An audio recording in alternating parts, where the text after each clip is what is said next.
Agora vai. Está no ar Cuscuz Candango, mais um podcast. Mais um? O melhor podcast sobre todo tipo de assunto. Eu sou o Daniel Araújo. Eu sou o Carlos Leite. Eu sou o Léo Gonçalves. Eu sou o Gustavo Ladowski. Bem-vindos! Sirvam-se à vontade, o cuscuz está na mesa. E hoje nosso papo regado a Negroni será sobre a relação entre a China e Rússia, com apoio a uma matéria na BBC News Brasil sobre o status de Pequim como um parceiro vital para Moscou, o que serve para atenuar as sanções impostas pelos Estados Unidos e outros países à Rússia em decorrência da guerra. Gustavo Ladowski, para abrir nossos trabalhos. Bem, eu posso dizer que, apesar de ter uma ascendência russa... Não era ucraniana? Era ucraniano. É porque naquela época, Rússia, Ucrânia, era tudo a mesma coisa. Eu facilito... Para o ouvinte, né? Para o ouvinte. É porque é o Para seguinte, vocês, ouvintes... Na verdade é o seguinte, eu costumava dizer que era a Rússia para facilitar para o público em geral, porque a Ucrânia...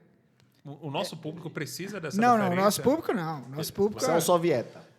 É porque, na verdade, meus antepassados, meus bisavós, eles vieram da região que hoje é a Ucrânia, mas que na época era o Império Russo. Então, o que você está dizendo é que O que eu estou dizendo é que Vladimir Putin tem lá seus motivos para achar que aquilo ali é Rússia. Porque, de fato, durante séculos e séculos foi, né? Mas não quer dizer que eu corrobore com esse pensamento e, na verdade, eu estou a cagaire, como dizem os portugueses. Eu quero que os russos e os ucranianos se explodam. Rapaz, literalmente. Não, literalmente não. eles já estão fazendo isso mesmo, literalmente. Não, enfim, o que eu estava querendo dizer é o seguinte, apesar de ter essa origem, eu me sinto confortável para analisar os fatos com uma certa isenção, porque justamente não tenho um apego, como vários descendentes aí de povos europeus que vieram ao Brasil, italianos, espanhóis, alemães e tal, que têm um apego enorme. Na verdade, os meus antepassados vieram perseguidos pelo regime czarista, então eu não tenho nenhum apego pela Rússia, nem mesmo, muito menos, tampouco pela Ucrânia. O que acontece é que, em relação ao problema que a gente está tratando hoje, é que, em função da invasão da Rússia ao território ucraniano, dia 24 de fevereiro de 2022, iniciou-se uma guerra que o Vladimir Putin não admite que seja uma guerra, né? Até hoje, ou pelo menos até um pouco tempo atrás, chamava de operação especial, mas que gerou uma série de sanções econômicas à Rússia pela União Europeia e pelos Estados Unidos. E nas últimas décadas, desde o colapso da União Soviética, que a principal pauta de exportação da Rússia é energética, né? Petróleo e gás para os países europeus. Se vendo privado desse mercado, a Rússia se voltou para um outro possível parceiro, que é a China, que está se beneficiando dessa situação, comprando petróleo e gás da Rússia com 40% de desconto. Passar agora para os colegas que queiram. O que eu vi também um pouco sobre esse assunto é que tinha, não sei se ainda tem, mas eu confesso que parei de ver notícias nesse sentido. Mas ano passado tinha a expectativa de a China ser uma mediadora do conflito, né? Até a própria União Europeia estava querendo confiar à China o papel de ser mediadora da guerra entre a Rússia e a Ucrânia. E a China, em tese, poderia até ter interesse nisso, porque ela é uma aliada estratégica da Rússia e também tem, né, várias parcerias comerciais com a União Europeia. Mas, ao mesmo tempo, parece que ela se negou a fazer esse papel. Acho que ela não quis fazer esse papel, né? Justamente para não ficar numa posição sensível. Ela não quis constranger a Rússia a um acordo de paz, a um cessar-fogo, e também não quis voltar as costas para a Rússia e encampar aí o que a União Europeia queria.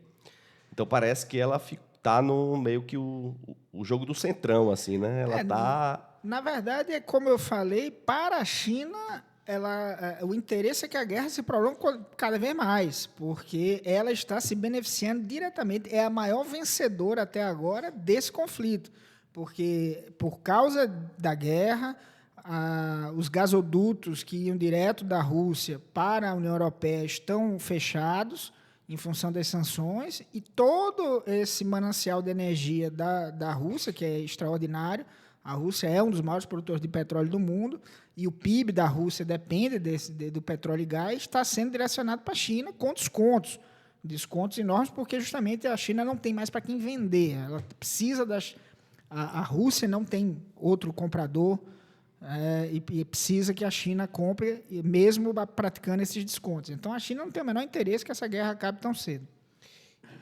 E para o Brasil, o que vocês acham que isso traz? Porque, assim, para mim, me parece assim, a relação entre Brasil e China vem crescendo, né, no sentido de aproximação comercial dos países. Uma aproximação da China com a Rússia me parece que é benéfica para o país também. Porque essa polarização entre Estados Unidos e China que vem acontecendo do ponto de vista da industrialização e da competição internacional, né, de mercados, me parece que beneficia os países periféricos, assim. Não sei se vocês concordam com isso. Mais ou menos, né? Porque, no final das contas, a gente tem uma grande questão que é uma necessidade também de que a gente desenvolva nossas próprias indústrias, né? De que a gente desenvolva o nosso mercado nacional, e você ter um exportador do quilate da China de tecnologia, de semicondutores, de veículos elétricos, de baterias e uma série de outros elementos, fazendo preços tão baixos em decorrência de uma dinâmica interna montada, gera uma pressão para que o Brasil, de certa forma, passe a comercializar apenas outras commodities que essa enorme indústria do mundo necessita, né? A gente vê aí que o crescimento do Brasil é sempre puxado pelo agro, né? Mas que a indústria, que deveria ter um papel relevante no país, né? Um papel mais relevante no país, sempre passa por sérias dificuldades e demanda protecionismos e medidas de proteção, né? E outras questões similares para conseguir ser viável economicamente. A gente estava brincando aqui um pouco antes da gravação, né, sobre o ponto, mas, grosso modo, o equipamento de gravação que o Cuscuz hoje está trabalhando é chinês, né? Porque aqui no Brasil a gente ou compraria um produto chinês que foi previamente importado, ou não teria muita opção no mercado, né? Então, é algo que realmente gera uma certa apreensão, né, para o Brasil, que, no meu ver, não se preparou para a China, assim como não se preparou para uma relação com outros países, né, que têm um grande mercado e que estão evoluindo em decorrência das suas capacidades internas, como a Índia também, né? É um país que a gente não percebeu ainda as potencialidades de negociação e, enfim, acaba deixando passar mais uma chance, talvez. Concordo, Daniel, sobre a necessidade de industrialização, né? Para desenvolvimento econômico do país. Mas, assim, se não fosse a China, acho que seria os Estados Unidos, né, que estaria fazendo esse papel aqui para o Brasil e com, talvez, restrições ainda mais gravosas, eu não sei. Então, acho que meu ponto, quando eu pergunto assim, se o Brasil se beneficia ou não dessa aliança, é nesse sentido. Eu concordo com a preocupação de Daniel, com a ponderação de Leite, porque, historicamente, o Brasil é produtor de matéria-prima, né? O Brasil, mesmo tendo se industrializado no século XX, tendo tido um dos maiores crescimentos do mundo no século XX, tanto economicamente como de população e tal, continuou sendo um país, no cenário global, um país produtor e exportador de matéria-prima. A indústria brasileira sempre serviu para o mercado interno, né? Foi substituição de importação, mas o Brasil nunca se cacifou globalmente para ser um grande exportador de bens manufaturados e com alto valor agregado. Então, acho que é um problema realmente nosso, de dever de casa, de baixo investimento em educação, infraestrutura, que faz com que a gente tenha esses gargalos aí e não consiga competir nesse nível. E escolha das elites, né? Sim, Exatamente. totalmente. Pois é, era mais ou menos isso que eu ia dizer também, porque parece que os próprios industriais brasileiros não querem uma indústria brasileira forte, né? Sim, é capitalismo de laços, né? exato. Querem a mamar na teta. Pois é, justamente. Eles querem o Paulo Guedes chamou os servidores públicos de parasita, mas, na verdade, o parasitismo é de outra classe. E isso é que é espantoso, assim. O Brasil, ele historicamente, continua sendo exportador de commodity, de matéria-prima, e os industriais brasileiros parece que são um bando de bosta na água, né? Um bando de banana que não querem a industrialização do Brasil, não querem ter um papel proeminente como elite econômica, né? Como elite de sociedade e como elite econômica. Isso se deve, ou seja, esse modelo agroexportador do Brasil é muito por conta da própria tacanhice, para não falar outra palavra, dos próprios industriais brasileiros. Eu concordo, acho que, pelo menos no nosso horizonte de vida, não vejo muita perspectiva de mudança estrutural nessa seara. Não acho que o Brasil vai se tornar um player para competir com China, Estados Unidos e União Europeia nas próximas décadas. Acho que a gente tem que tentar resolver a cozinha primeiro, resolver os problemas fundamentais de erradicação da miséria, infraestrutura, e tentar se colocar para poder, mais na frente, entrar nesse jogo. É um jogo realmente que a gente não faz parte. Agora, essa questão da aliança entre China e Rússia, ela tem a ver com a nova ordem internacional que está se formando e com possibilidades de novos conflitos, aí sim, no nosso tempo de vida. E aí eu pergunto a vocês o que é que vocês acham que pode estar se formando, porque tem racha dentro da OTAN. Parece que, se o Trump for reeleito, já disse que vai investir menos na OTAN, talvez até tirar os Estados Unidos da OTAN, que seria basicamente acabar com a OTAN. Então, o que é que vocês acham que isso pode acontecer nesse cenário? Antes de responder, Lado, acho que só voltar um pouquinho no ponto anterior, não é uma questão só de resolver seus próprios problemas internos, né? Pobreza, etc. Isso se faz com base num projeto, de certa forma, de desenvolvimento, e aí, sem querer soar parecido com o Ciro Gomes agora, né? Um projeto... Da bilhão? Da bilhão? Da bilhão. Mas, assim, é um projeto de desenvolvimento que vai viabilizar que a gente tenha capital para fazer a infraestrutura que o país precisa. É um projeto de desenvolvimento que vai viabilizar, enfim, todos os investimentos, né, que vão fazer com que a população tenha uma qualidade de vida maior do que a gente tem hoje, né? Isso passa por muita coisa, mas também passa por tornar viável, digamos assim, uma política de maior valor agregado aos bens que são fabricados aqui no país, né? Ao invés de exportar petróleo cru, a gente fazer refino e por aí vai. Enfim, são muitas nuances aí dentro, tá? Eu acho que a gente tem que se atentar um pouco a isso. E quando eu me falo que a gente, de certa forma, perdeu uma oportunidade, né, de trabalhar junto com a China, era de se colocar como um parceiro para fazer para tentar qualificar a indústria nacional dessa forma, enquanto a China estava ali em desenvolvimento, né? Esse processo de mudança, de reorientação econômica da China aconteceu, grosso modo, durante o nosso período de vida, né? Então, assim, o país podia ter se preparado para isso também. Assim, eu acho que é algo que a gente não viu, né? A gente deixou passar um estreitamento de relações, e eu acho que a gente está fazendo exatamente a mesma coisa agora com a Índia. Sobre a questão do conflito, o Trump ele tem uma posição histórica, né, de fazer os países da OTAN pagarem, o que não tem muito sentido, né? Proporcionalmente, por exemplo, a Estônia paga mais para a OTAN, né, investe mais em defesa e paga mais para a OTAN do que os Estados Unidos o fazem, proporcionalmente ao PIB, né? Então, assim, são elementos ali da narrativa trumpista, né, de encontrar alguns discursos externos, né, que justifiquem para o público interno as posições dele, que são, no fundo, de profundo alinhamento com ditadores e autocratas, né, de uma forma geral, que o americano comum, digamos assim, não estaria acostumado. É só você ver a aderência, digamos assim, que os trumpistas têm a várias teses, falas, etc. Até uma certa admiração, por exemplo, ao Putin, né? Que eles falam, não, ele é um homem forte, por causa daquelas fotos dele andando a cavalo e tudo mais aí. Bem, só retomando aqui, respondendo de novo ao debate interno brasileiro, eu concordo com o Daniel que é preciso haver realmente investimento em educação, em infraestrutura, para que a gente possa ter uma economia mais moderna e uma economia que gere mais valor agregado, isso aí não tenha dúvida.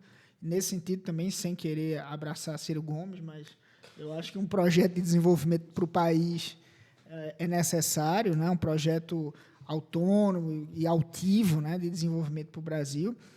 Porém, acho que a minha discordância é na distância para esses players. Acho que o Brasil está muito distante. Indiferente do... Assim, também discordo em relação à questão da China. Deixa eu só terminar mas aqui. Hoje? Mas não, você está falando hoje? Não, está distante hoje está distante. Tá? Hoje está distante, mas não, 30 anos atrás. Estava distante também. Eu vou explicar. Porque, por mais que a China tivesse ferrada, não há 30 anos, mas há 40, 50 anos atrás, a China é um país que tem uma coesão social, tem uma história pesada de 4.000 anos. O Brasil não tem. Isso faz muita diferença. A China tem serviço público desde antes de Cristo. Inventou o serviço público quando a gente estava aqui fazendo... Enfim.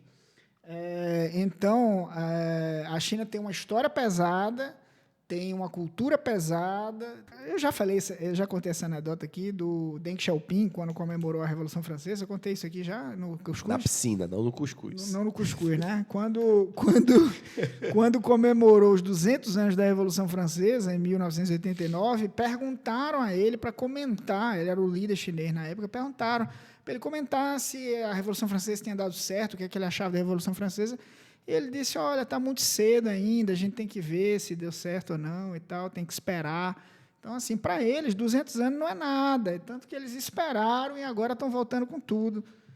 Eu acho que é uma perspectiva diferente em relação ao Brasil, que é um país novo, está se construindo ainda, com todas essas contradições de escravidão, de desigualdade social e daí por diante. E outra coisa, a China é um país ditatorial, né? Para o bem e para o mal, é uma ditadura que a gente não apoia, mas que, de certa forma, facilita para que o governo central implemente as políticas que ele acha necessário. Então, tinha um amigo do meu pai que dizia que a China é o único país que consegue ganhar a guerra numa mijada, porque se todo cidadão chinês beber uma cerveja às 10 da noite e for na fronteira mijar às 11, alaga o Camboja, o Laos, o Vietnã. Então, e não é só isso também, né, Ladoche? Não... O fato de ser uma ditadura, então eles sabem, assim, podem projetar que daqui a 10 anos eles vão continuar aqui. Então, eles têm um planejamento estatal, né, típico do socialismo. Você gosta. Eu simpatizo. Mas é verdade. Eles têm um planejamento estatal de dizer assim, olha, daqui a 5 anos... Daqui a 50 anos... Exatamente. Ele faz assim, daqui a 5 anos eu vou ter, sei lá, 10 grandes multinacionais chinesas entre as maiores do mundo. Daqui a 10 anos eu vou ter 20 multinacionais chinesas entre as maiores do mundo. Daqui a 50 anos. Eles fazem isso. Então, eles têm um horizonte de planejamento que um país, por exemplo, como o Brasil, né, que aos trancos e barrancos tenta permanecer numa democracia, não tem. Agora, você falou também da nova ordem mundial. Parece realmente que estamos vivendo em vias... estamos em vias de ter realmente uma nova ordem mundial, né? Desde o ano passado se anuncia uma recessão econômica nos Estados Unidos, né? Coisa também de um ano. Os especialistas em economia dizendo, olha, vai vir aí uma grande recessão, ainda não veio, mas não sabemos se está por vir, né? A China não está mal, né? A China continua surfando bem. E agora comprando petróleo barato vai ficar bom, melhor ainda. E agora comprando petróleo barato vai ficar bem. Agora, aí mais uma vez preocupa os horizontes do Brasil, né? porque eu acho que economicamente China é um parceiro 1000 vezes melhor do que os Estados Unidos, né? Mas aí vamos depender da nossa política interna. Se a gente tiver de novo em 2026 um chupacu de Trump, se Trump, né, ganhar lá e novamente tiver um lambedor de saco de Trump, então aí a gente começa a ter ficar abraçando quem sempre nos explorou, quem sempre nos dilapidou, enfim. Eu acho que tem uma nova ordem mundial. Você acha que a China vai ter uma posição diferente em relação ao imperialismo? A China é uma potência imperial também, está comprando Sim. a África toda, né, o mar do sul da China está cheio de bases militares, ilhas artificiais que eles estão criando, vão invadir Taiwan mais cedo ou mais tarde. Você acha que eles vão tratar o Brasil de uma forma diferente do que as potências... Diferente, eu acho que sim. Eu acho que diferente, sim. Por exemplo, o Brasil nunca conseguiu fazer um parecido com o BRICS, que fez com os Estados Unidos. Nunca fez. Os Estados Unidos fizeram aquele acordo com o México e Canadá para foder o México. A verdade é essa. Então, eu acho que teríamos uma parceria melhor com a China, sim, do que com os Estados Unidos. Agora, sempre vamos depender da nossa política interna, né? Não sabemos quem vem em 2026 e não sabemos o que vai acontecer com os Estados Unidos daqui para lá. E o Irã, que entrou no BRICS? Boa. O Irã Aí entrou é no para lei de BRICS falar. e o presidente, infelizmente, O presidente acabou de falecer, né? foi um gol do Mossad, não? Então, tudo indica que não, né? Para os ouvintes que não viram, né? O presidente do Irã faleceu num acidente de helicóptero. Leite está consternado. Né? Conhecido como açougueiro de Teherã, né? Ele era um pouco malquisto. Mas... No mundo civilizado. Ele era malquisto. Mas gerou um racha também dentro do próprio Irã, né? Ele era o provável sucessor do governo supremo, né? Do Irã. Mas a relação disso com a China e com a Rússia já vai... Não, mas é uma relação direta, porque todo mundo faz parte dos BRICS, todo mundo é do sul global aqui, inclusive o Brasil. Né? É no Oriente.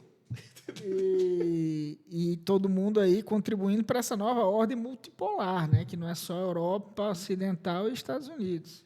E só para dar também uma noticiazinha recente, que eu também não sei qual é a relação, mas Espanha, Noruega e qual foi o outro país? Acabaram de reconhecer a Palestina. Irlanda, né? Irlanda, exatamente. Vão reconhecer o Estado da Palestina. Eu também não sei qual é a relação. Com o tema de hoje, está um pouco Oriente fogoteiro. Médio, né? Bom, já que você colocou, né, só para fazer um registro aqui, o pessoal do Xadrez Verbal lembrou, e aí eu acho que é um ponto muito interessante ressaltar, que o presidente do que o presidente do Irã, ele não é o principal mandatário do país, tá? O poder, na verdade, está nas mulheres. Supremo líder, o Ayatollah Ali Khamenei. Desde a Revolução. Exato. Não. Era o Ayatollah. Não. Digo assim, desde a Revolução, que o líder supremo não é o presidente. Isso, e além de outras instituições, né, como a Guarda Revolucionária e por aí vai, tá? Então, assim, talvez não seja tão revolucionário quanto o ouvinte pensa a morte do... Eu também acho que não é, mas não. é porque ele é o sucessor. Porque tem uma discussão lá que é o seguinte, ele era o principal sucessor pelo fato dele não ser um parente do Ayatollah. O segundo na lista de sucessão é o filho do Ayatollah. E segundo disse, né, os estudiosos, né, da área, há uma racha interna, porque ninguém quer que o filho do Ayatollah seja o líder supremo, porque isso geraria justamente uma sucessão hereditária, que foi o objeto da Revolução, que foi tirar os chás, né, do Irã e tal, do poder. Então, seria contraditório você criar de novo uma... Não, e já houve uma transição, porque morreu o Ayatollah Khomeini em 89 e sucedeu esse que está aí hoje, que é o Khamenei, que não era parente. Não era parente. Então, agora, o mais interessante é o seguinte, o ouvinte mais desavisado ficar sabendo... Existe isso nos nossos ouvintes? Nossos 8 são muito bem informados. Ficar sabendo que esses caras são clérigos, são religiosos, ou seja, o líder supremo do país É Deus. como se fosse um bispo, um Edir Macedo do negócio. Então, do Islã, xiita. Sonho, né? de quem muita defende gente. a Teologia da do domínio. Teologia Que do está no domínio. nosso, quanto? Primeiro episódio? Segundo? Primeiro. Terceiro? São tantos, 15º que a gente já piloto. perdeu até a- Primeiro episódio, fazendo a ligação Primeiro com a teologia do domínio, o Irã é um país em que há uma teocracia implementada. Então, quem governa o país são religiosos, né, é um líder supremo de caráter religioso. Mas veja, destrinchando essa confusão aí política, mas há uma perspectiva de a opressão acabar? De jeito nenhum, né? No nosso tempo de Ladoche. vida, não. No nosso tempo de nosso, vida, não. não. Eu estou esperando Há tempos e acabar. momentos, né? Há Eu tempos e tô momentos. esperando acabar para visitar o Irã, que é um país belíssimo, um país de cidades maravilhosas, tem paisagens verdade, é deslumbrantes e tal.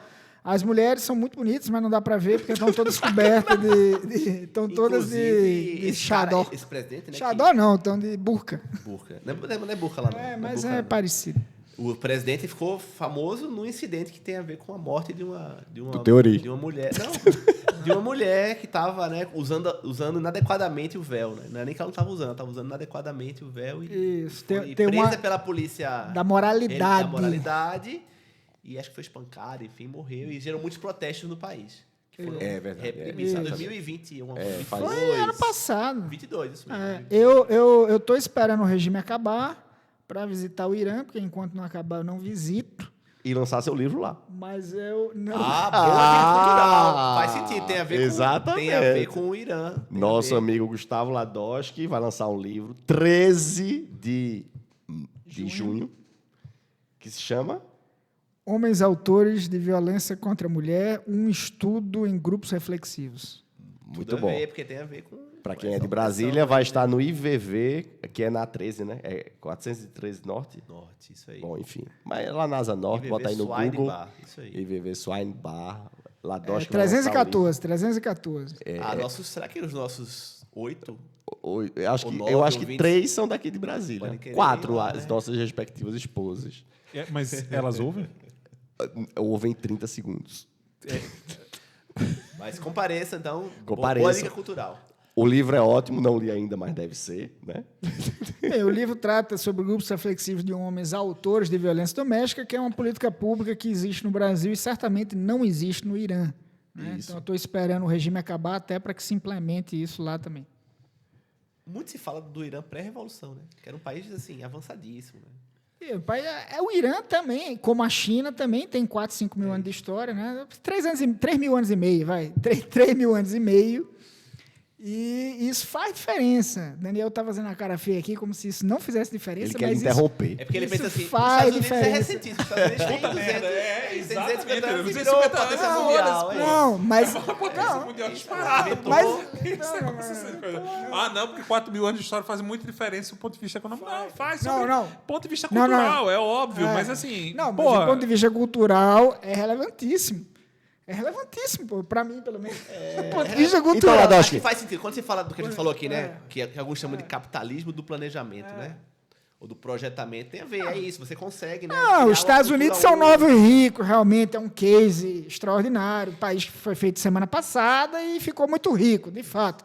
É um case. Mas é uma merda, porra. É uma merda. A cultura é uma Eu merda. acho que vai ser um ponto na história, uma página na história, né? Nos mas, livros de mas história. Ladoche fala, puxando um pouco disso, você Mas acha... eu gosto de rock, eu gosto de jazz, tem coisa boa lá. Mas você acha que nós vamos ser ainda mais influenciados pela cultura oriental ou não? Porque já estamos, né? A gente já sente essa proeminência da China, de Hong Kong, Achei que você ia falar da Coreia da do Coreia Sul. também.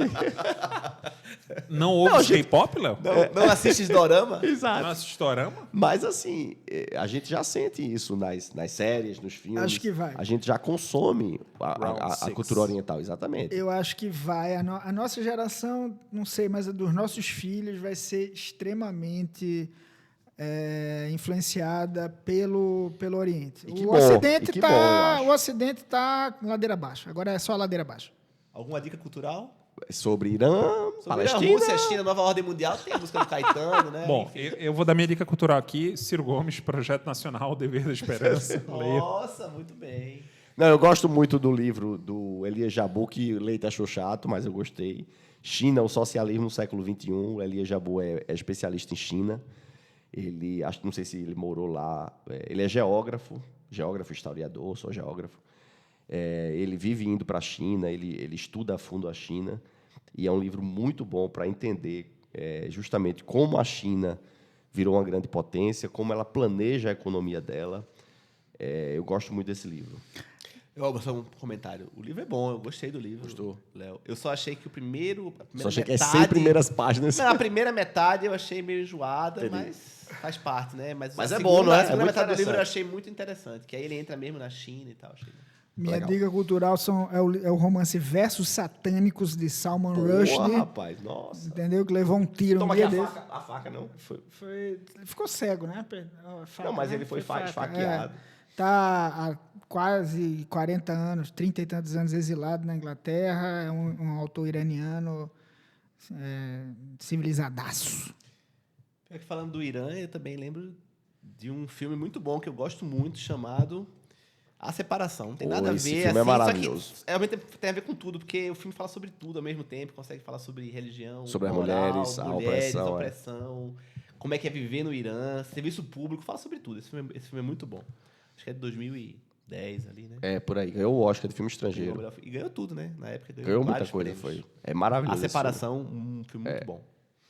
Então é isso. Vou passar aqui a palavra para o nosso querido Daniel, mas Daniel só Huck. marcando um encontro nosso em Teherã quando o regime acabar. Ou no Por IVV, favor. na Asa Norte. Fica mais perto, né? Um grande abraço, gente. Tchau.